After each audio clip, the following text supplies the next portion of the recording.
The Women of Ill Repute, with your hosts, Wendy Mesley and Maureen Holloway. Wendy, why did the narcissist cross the road?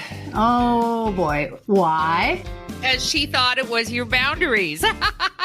As in cross boundary? Okay. No, wait, I have another one. What did the narcissistic cow say? What? Me. I suspect there might be more. Yes, there is. A narcissist walks into a bar. Then what happens? Well, the rest of the joke doesn't matter. That's it. So I guess here we go. Our topic today, you may have guessed, is narcissism, specifically being a narcissistic parent, and even more specifically being the child of a narcissistic parent. But also being able to write about it brilliantly, fearlessly, and even with humor, if you can find it. Yeah. So you might have figured this out. Our guest today is Leah McLaren. She is a Canadian author and journalist, kind of famous, if you remember Mo back, I don't know, 20 years ago, 20 years ago, I guess. She was writing for the Globe and she was writing all this personal stuff. I read her faithfully, religiously even. Yeah, so she's been writing personal journalism, which when she started was like, oh my God, all the old boys were like, harumph. Meanwhile, guys were writing about their hemorrhoids and stuff. So she's been a regular columnist for the Globe and Mail. Her writings appeared everywhere from Chatelaine to Macleans, Times of London. She now lives in London. She's had a bunch of boys. We can talk about that. You mean children? Yeah, as in children. Yeah, she's actually given birth to them. And she actually wrote that they are the most beautiful children in the world. So we'll have to argue about that.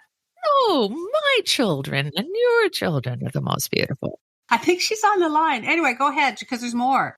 Well, Leah's written a book. And it is her third book, and it's called Where You End and I Begin. And it is about her relationship with her mother, Cecily Ross, who is also a writer. And when Cecily was a child, and I mean a child, like 12 or 13 years old, she was coerced into a sexual relationship with a man, a horse riding instructor, who worked for her father. And by coerced, I mean raped. She was a child. This relationship with the horseman, as he's called in the book, went on for several years and had an overarching effect on Ross's life, including and especially her relationship with Leah. Yeah, and they've been fighting over who would tell that story and how the story would be told. I've sort of been hearing about this in the ether because the mom's a writer and kind of famous too. So anyway, Leah has now written a rather telling book about the whole thing. Well, it's sensational. And I got to tell you, Wendy, the truth is this story is so familiar. I want to send copies to all my friends and relations because Leah's essentially written a story I'm afraid to write myself. And there was no horseman in my mother's life, but there were deep secrets. And her style of parenting, if you want to call it that, evolved in much the same way. So yeah, you have a lot of secrets. I don't know whether you're going to tell them all, but a lot of them are about mothers. Today it's about Leah.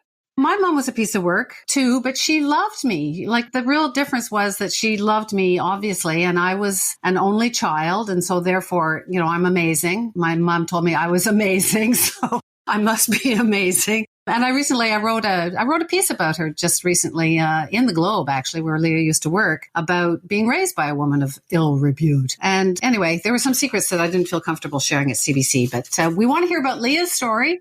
Yes, enough about us. Let's talk more about us. Leah McLaren joins us next.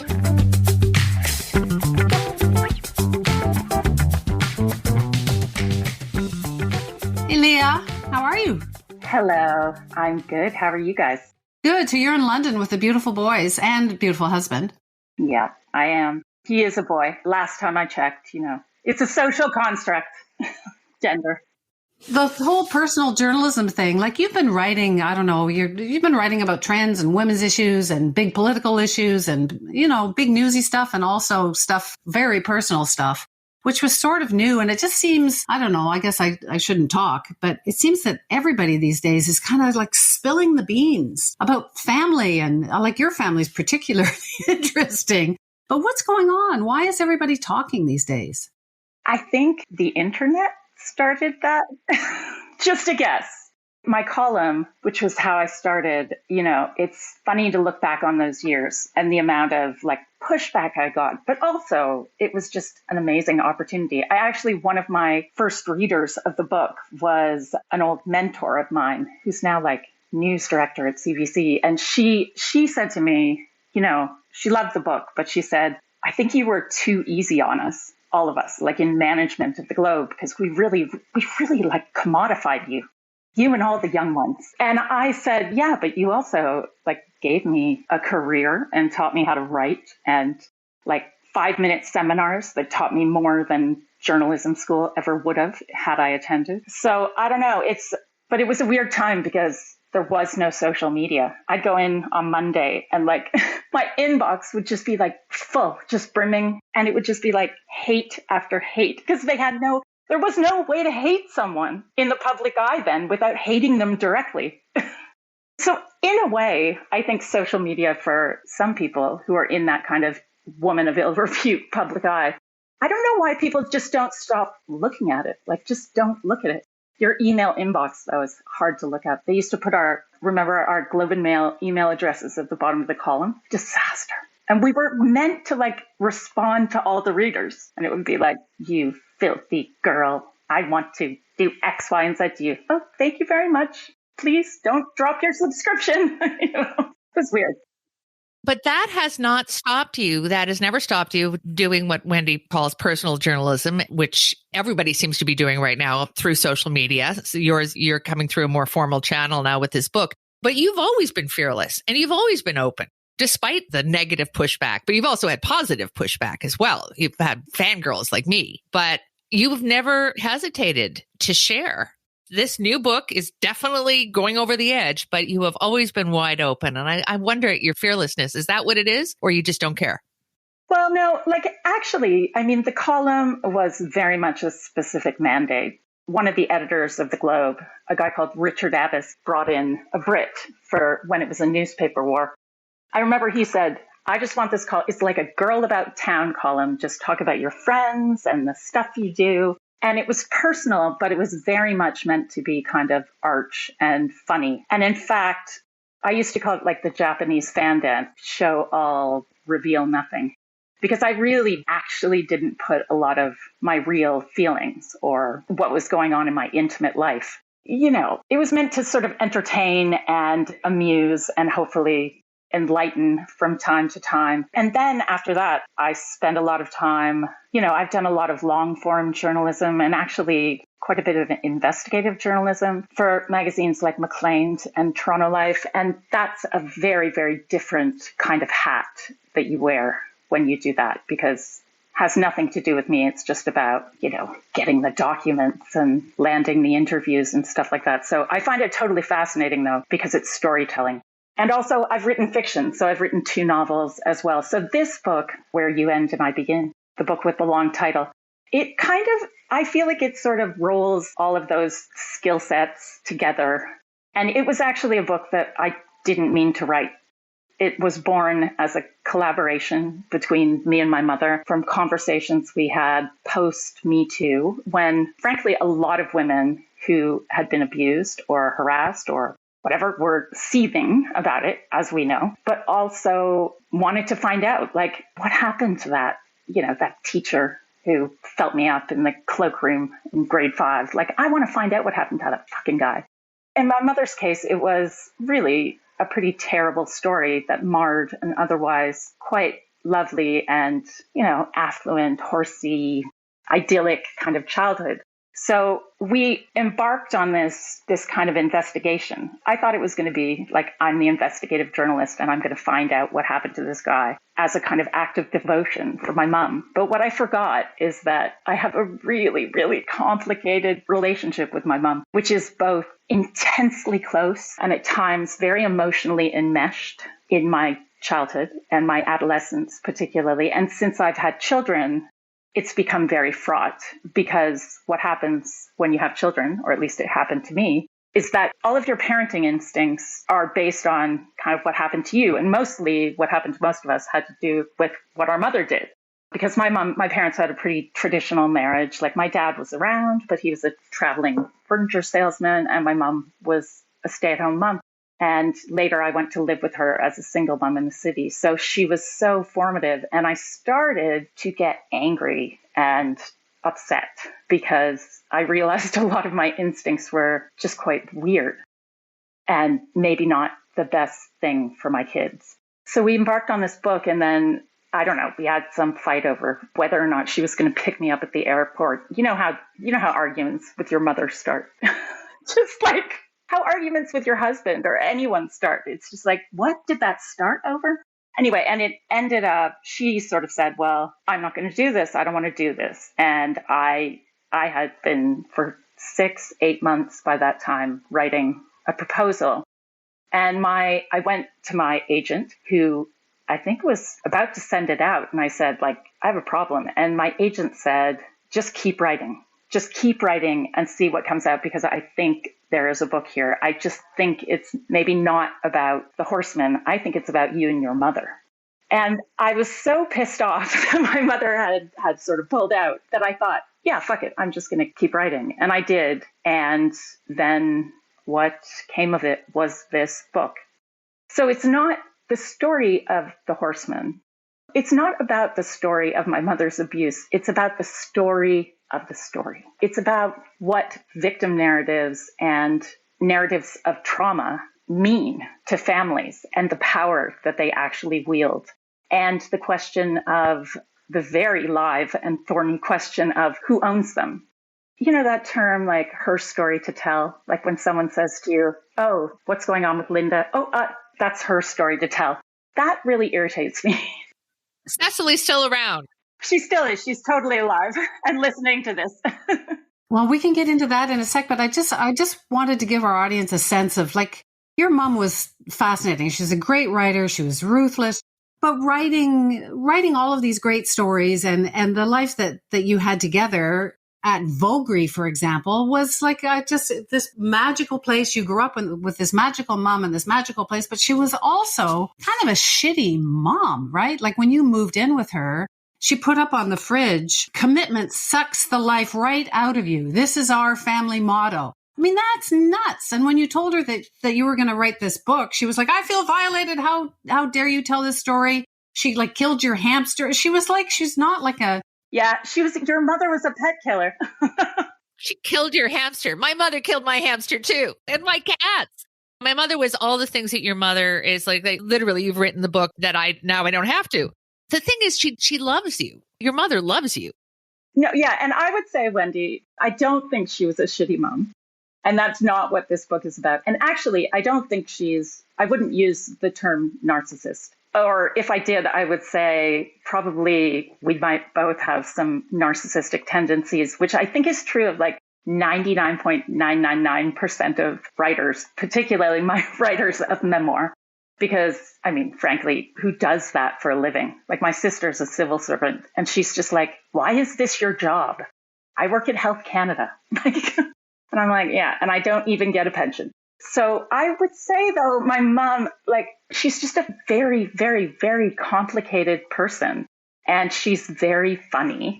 And the commitment sucks the life right out of you motto it was a joke. Like, we actually found it funny. And then I began to find it less funny. But sometimes I still actually find it funny.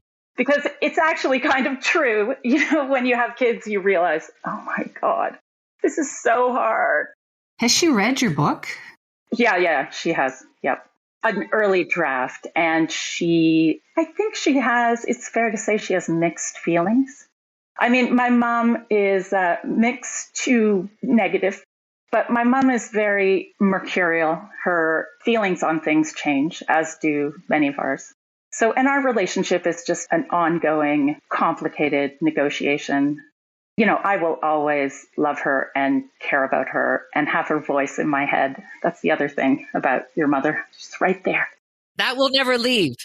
And I think she would say the same of me. So it's kind of it's a painful sort of book, but the book, I don't want to sound precious, but I really did feel like I couldn't not write it. It just sort of came out of me. And I've never felt that way about anything. Not a column, not a magazine piece, not a novel. Like, I've never had that feeling before of I felt terrified of it. Just terrified, because really to write honestly about a very complicated and formative relationship with someone who is quite a quirky, flawed, but loving person is really hard, because mostly when we write about our parents, most memoirs I find, or personal nonfiction, when it deals with mothers, The mothers are either mommy dearest, like The Glass Castle. I don't know if you've read that book, but like there's a whole genre of horrendous mother books because it's fascinating, right?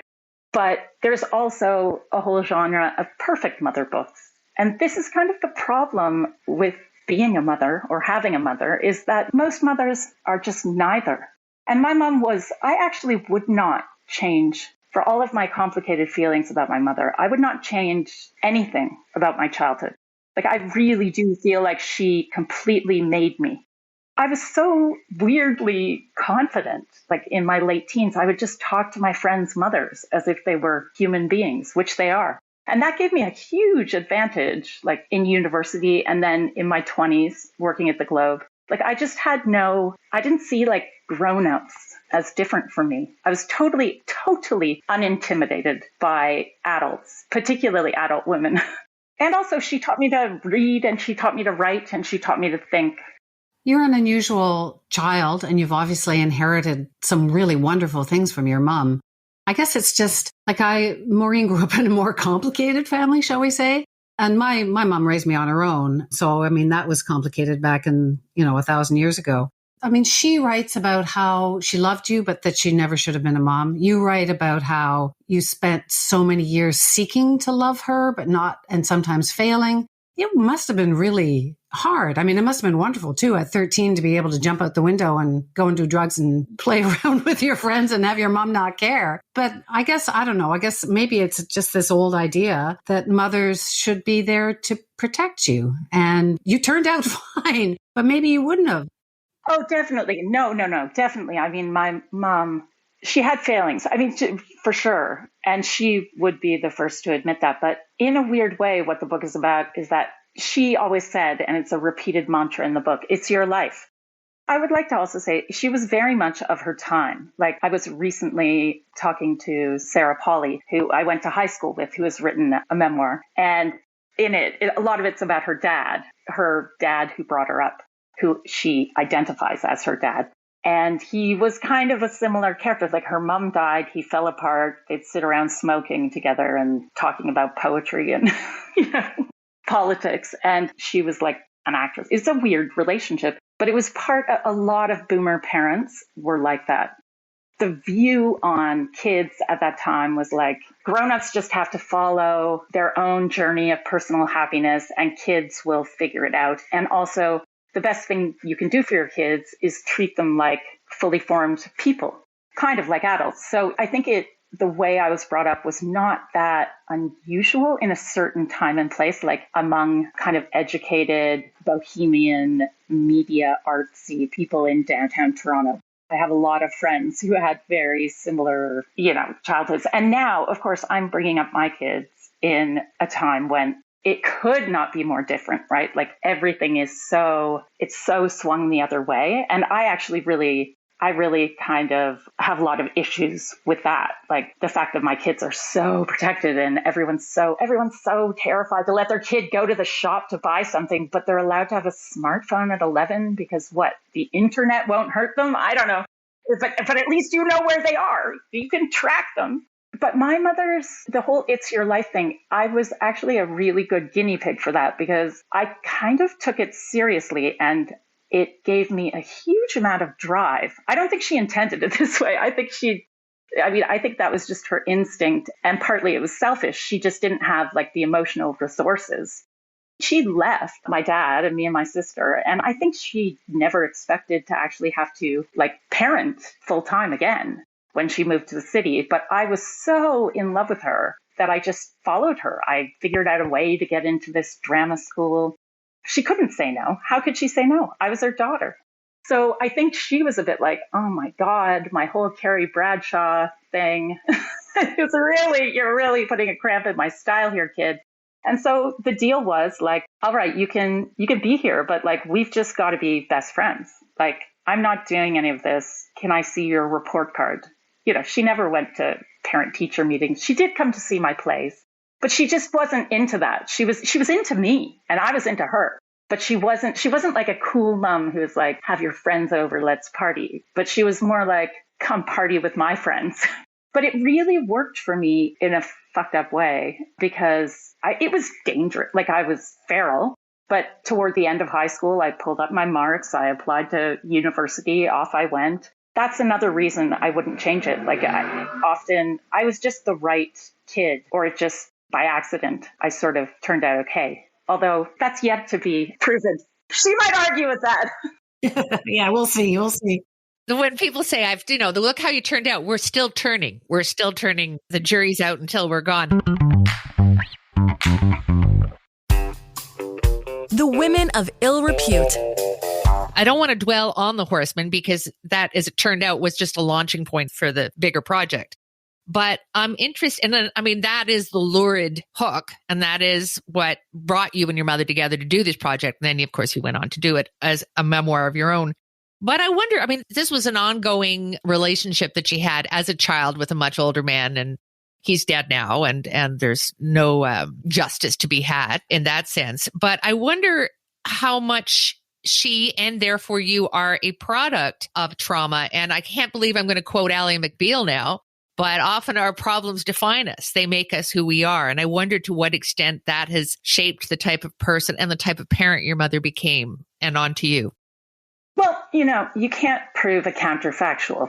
So it's impossible to know. And that's the thing about trauma, which I think exists in almost every woman's life and is certainly within every family. Somewhere there's something. But you can't really prove its effect on you. But one of the offshoots of trauma for me that I'm very interested in is it really affects the stories we tell, like whether we choose to talk about it. And if we do choose to talk about it, to what ends and in what way? And then what happens to those trauma narratives? Like, how do they define us? And what sort of power do they wield between us? So it's kind of like the thing about victim narratives. I have very complicated feelings about victim narratives because on the one hand, they can be just fantastically cathartic. And obviously, women and victims should be encouraged to tell their stories. But once you become a victim, like an out victim, what do you get if you don't get justice? Like, what does it absolve you of? Nothing or something? Do you get to say, well, I did that because that happened to me? And there was a real thread of that, I think, running through my parenting. There was also just lack of boundaries. But lack of boundaries which I definitely was brought up with. Now, it could just be genetic, right? Many members of my family have boundary problems. But I think ultimately we have to be accountable, even if we are victims, which we all are to some degree. And I also think I don't buy the whole idea that trauma or stories or voices or anything can really be appropriated. I think the whole point of stories are that they are shared. Secrets are something that are not shared, and they are ring-fenced. But stories, by their very definition, are shared. They're like cultures. They're like families. They're like countries. They're a thing that exists between other people. And they are very, very powerful and sometimes dangerous. And people will fight to the death over them. Well, it sort of brings me back to what you were talking about a few minutes ago, which is your mom at some point saying, I'm not writing this book with you. We're not tracking down the Horseman.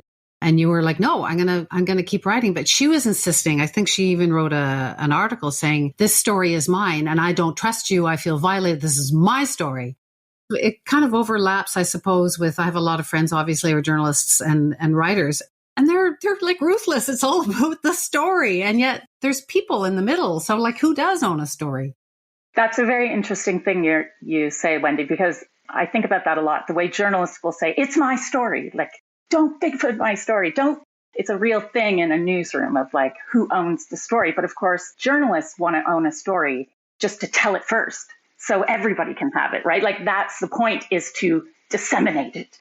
And it's kind of true. My mother and I are both journalists and novelists. And it's like a little newsroom in our family, like this, hey, that's my story. But I think also, of course, it happened to my mother. It was her lived experience. And that does change it. But the truth is, too, she published that piece and I was in the middle of recasting the book to just be about me and my mom. And I couldn't write at that point about the abuse at all. But when she wrote that piece, she had talked openly about it before. She was very public about it.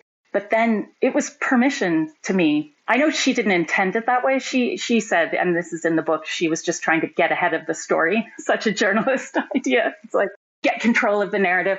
But for me, it was like, you're not anonymous. You're not Jane Doe anymore. Now I can. I mean, I know that sounds just ruthless, but I don't know if Wendy, if you have ever done stories on like sexual assault or sex crimes. The victim has to talk first. Until the victim talks, like literally you are legally bound. And actually, so part of the book, as you know, maybe I'm not explaining this to the listener, but it's part of the book is about the writing of the book. So it sort of moves back and forth in time between my childhood and then my struggle to write the book. I think do I make it sound too meta when I describe it that way? No, but I just want to jump in here and say, this is like, you can't put it down.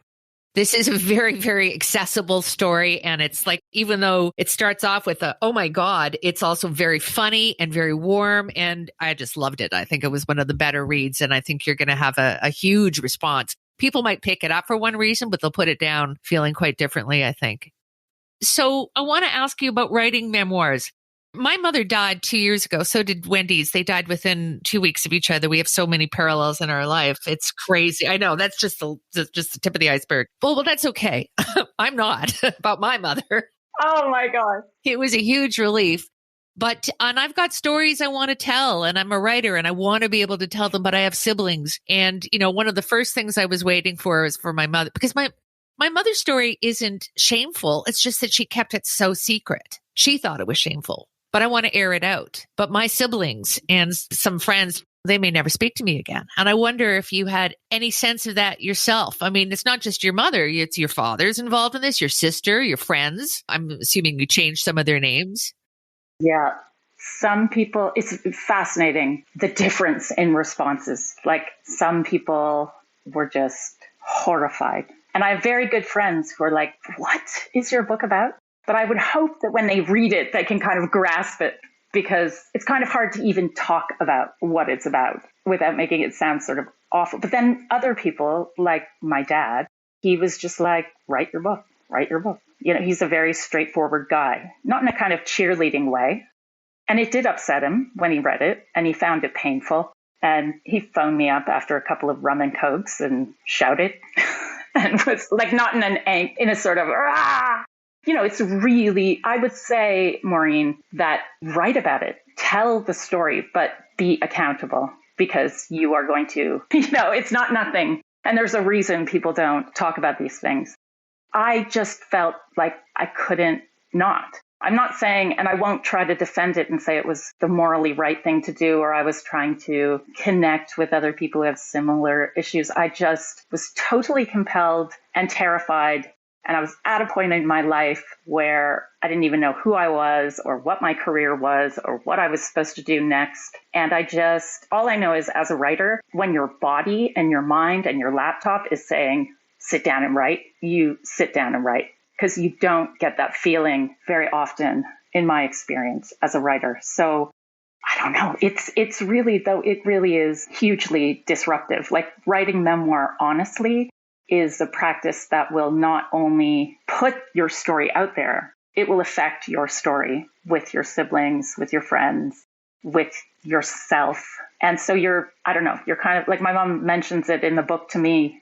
She says, the last volume of Nausgaard's book, he wrote this series of autofiction, My Struggle, and is all about how totally fucked up his life is now that he's become a famous writer writing about his life. I mean, ask anyone who writes that kind of fiction. Also, the kind of memoir that it is it's not a work of journalism. It's not just the facts, ma'am.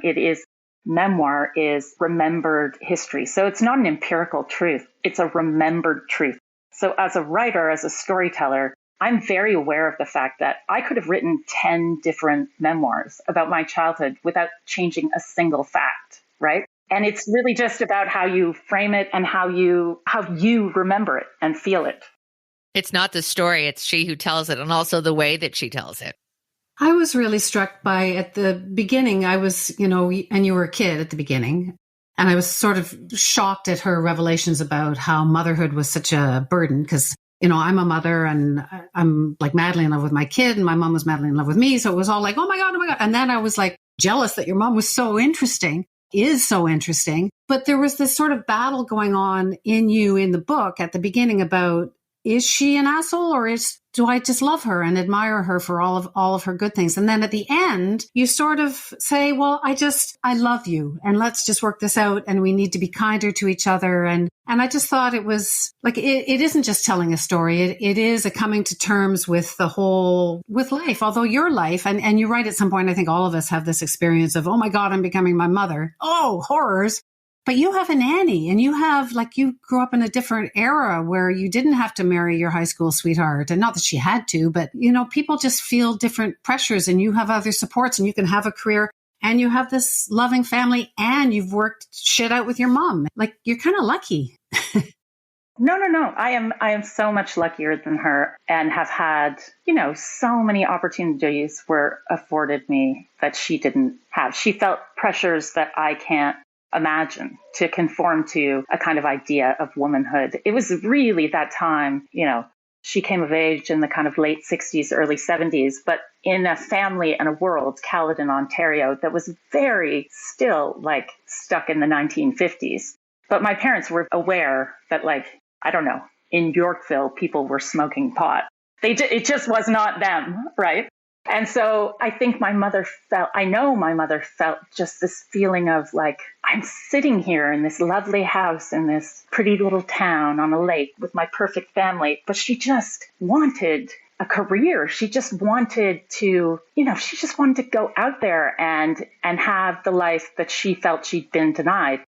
The story she always told me, and it did happen this way, was that, so she was abused, but she had an otherwise unbelievably idyllic kind of country childhood, ponies, tennis courts, literally fox hunting, and really lovely. She was the eldest of 5 and quite an eccentric but loving family, most of whom have become writers now, by the way. And I love my aunts and uncles. They're all completely nuts, but in the best possible way. And a couple of them are very pissed off at me at this moment, which is painful. But what happened with the horseman and the fact that her father discovered that filled her with such shame. Not just that he had discovered it, but that after her father sort of dispatched the man, sort of banished him from the county. But of course, he was a hebephile. He was smart. He just picked her up in his pickup truck because he just moved down the road to Newmarket. My grandfather was so naive. So that carried on for a couple of years until my mother was smart enough to figure out, he's doing it to other girls and he's a dirtbag, essentially. And she broke up with him. And then she met my dad right away, who was captain of the hockey team from the wrong side of the tracks, hardworking. My grandfather just adored him. Everyone adored him because he was up from the bootstraps, solid, handsome, loving. And they got married. My grandfather actually was very progressive. The story goes, he refused to pay for my mother's wedding until she had graduated with a bachelor's degree, which in that time is very, in that time, women got their MRS.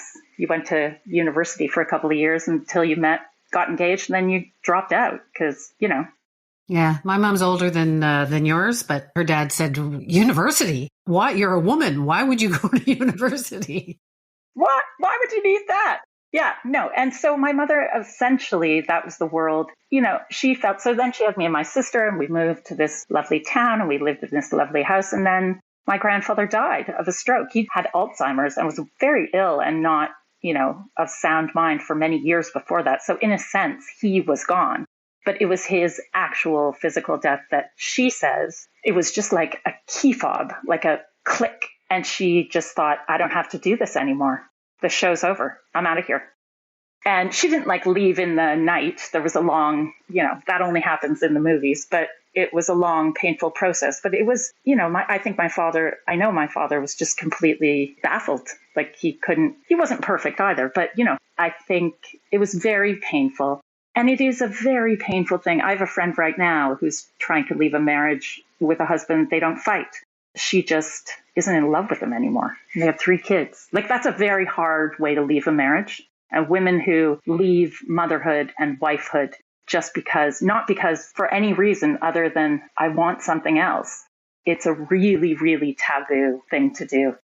Oh, it's perceived as selfish beyond belief. More so and not for men as much. I mean, that they're still judged, but for a woman, a mother, are you kidding me? Oh my God. And my father, the halo effect.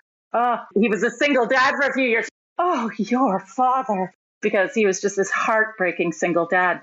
And I look back on that judgment that my mother endured. I'm able to look at it objectively and sort of see how utterly sexist it was and how wrong it was. But, at the same time, and I do think that probably what happened to my mother really did stunt. It formed every part of her life. And it was the reason, she married my dad and the reason why I exist. But at the same time, one of the things I struggle with is the horseman himself. I think we give, and this was why the book that didn't get written shouldn't have been written. And I think that's a good thing, because I think these predators, these bad guys, I think we just give them too much power often. And what really is the powerful thing, what the legacy that trauma and abuse leaves us with is the stories. Like, how am I going to tell this story? Am I going to tell this story? And what does it make me? And I really rail against the mystification of predators, because often they're just, when I actually looked into him, it was just not satisfying. I talked to a detective. This got cut from the book, but I talked to a private detective who owed me a favor and got him to look into it. And he said to me, are you sure you want me to look into this? Because after Me Too, I did a lot of these things. And I said, really? You did? He said, oh, yeah. It was 2 years of could you track down the dentist who raped me or the gymnastics coach and find out? And he said, 9 times out of 10, I would have to email over a copy of an obit that said, died peacefully, surrounded by his loving family. Please send flowers to the Canadian Cancer Society. And a long story of this lovely life. Now, everyone knows your obit isn't necessarily a real rendering of your life, but there's no real, I think for women, for victims, the truth is not very satisfying when you're looking at what happened to him.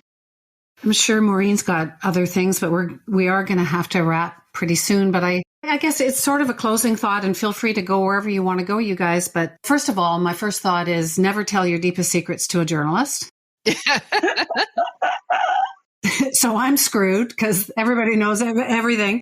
There are still a couple of secrets, but I guess it's like you talk about that there's been damage from, that your family is mad about certain things, but also how good it has been for you to address this. So I guess you have rendered your story in the end, and you've come to terms with your mom and what happened to her and what happened to you together and apart.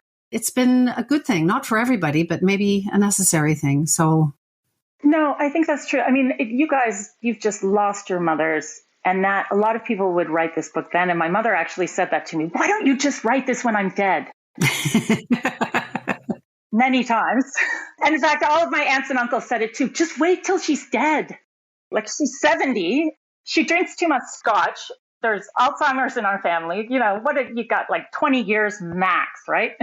And I just realized the reason why I couldn't was because, frankly, I was kind of writing it for her. I wanted to be heard. And I think that's how we all feel about our mother. That's kind of the frustration, is if you have or had a difficult mother. It's about telling the story. You'll find this, Maureen, and I'm very interested to know your story, by the way. And I'm not going to grill you because it's inappropriate. But, part of it is that you just want to get it out there, because when you have a parent who and all parents do this to some extent, who creates a narrative of your childhood and your family and your life together that doesn't quite sit comfortably, there's a part of me anyway that wanted to say, no, that is not my narrative. This is my story. So it's not about stealing each other's stories. It's more about just sort of saying, we're all allowed to have our own stories. And guess what? They don't need to fit perfectly with each other. And we don't need to actually accept everybody else's. There doesn't need to be one truth. What families are, what countries are, what relationships are negotiated truths. Well, it was something that I really appreciated about my mom when I was a kid. My parents got divorced they separated when I was a baby. And I would always ask my mom, so whatever happened, Mom? And she'd say, well, we loved each other and it didn't work out. And it wasn't until I was a teenager that I learned that he was gay and that, he wasn't interested in her and that it was illegal to be gay back then. And he loved her, but, whatever, we're going to fix it because it's a mental illness. Not.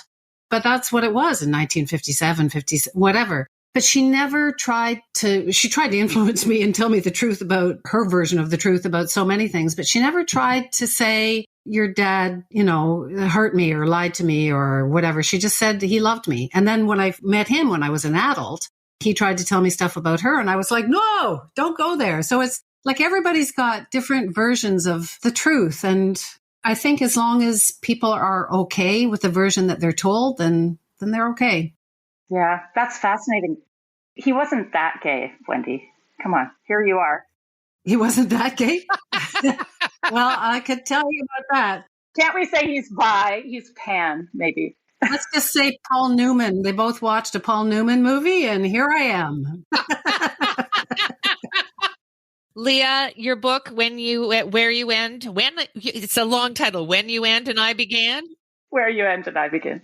Just a wonderful book and wish you all the luck with that. And thank you so much for talking to us today. You're a true woman of ill repute. Thank you so much.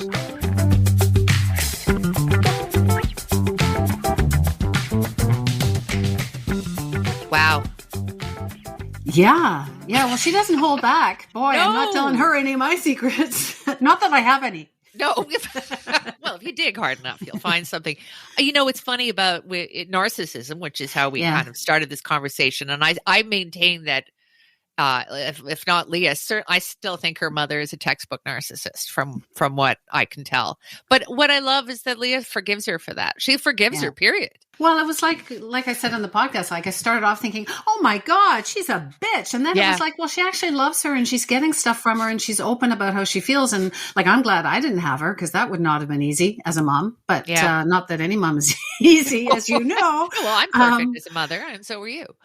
Yeah, well, better than her. Well, who the hell knows? And I thought it was funny that she thinks that her mom is Carrie Bradshaw because to me, she was always Carrie Bradshaw. Yeah. I feel like I called her mom a shitty mom at some point. Yes, you did. And she was at some points. And you called her a narcissist, which she was at certain points. But not she loves her. Exactly. If Leah forgives her mother, then who are we to sit in judgment? Yeah. And I mean, the circumstances, she had an absolutely traumatizing event happen to her. But again, as Leah says, you got to be accountable for your own life at some point. I want to hear what her mother and her father and her brothers and sisters are. She says they're all screaming at her. So I'd love to know more about that. But that's kind of inside baseball. Well, the other thing I want to be honest with, and my story, it's not really my story, it's everybody in my family's story. And I don't mean to be coy.